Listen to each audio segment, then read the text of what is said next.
Nebijām sūtījuši auto viens kādu gadi, 4 vai 5. Pamēģinājām un no 4 mašīnām 3 ar pārsteigumiem. Vārds sakot, redz, kur ir pretenzijas iesniegšana, minētais Fordiņš, solis numur 2, toņās ierakstīsim iekšā komentāru.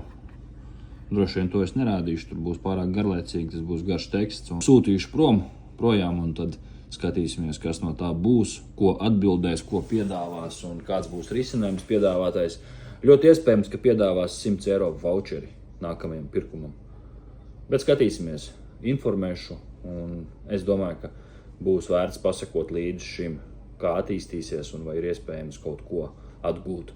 Un jebkurā gadījumā, ja nesanāks, tad es rekomendēšu visiem, kas iegādājās auto, kas pērk mašīnas Auto 1 platformā, droši vien, ka neizmantot šo platformu, jo laikam tā statistika ir tāda, ka no 4 mašīnām 3 ir ar kaut kādiem pārsteigumiem. Tā kā ir noteikti, ka citas platformas un labākas platformas, kur iegādāties auto no Eiropas, tā, ja vajag konsultāciju, droši var griezties.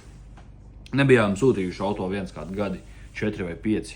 Pamēģinājām un no 4 mašīnām 3 ar pārsteigumiem. Procentuāli 25% veiksmīgs. Laikam, ka tas nebūs tas, uz ko mēs ejam.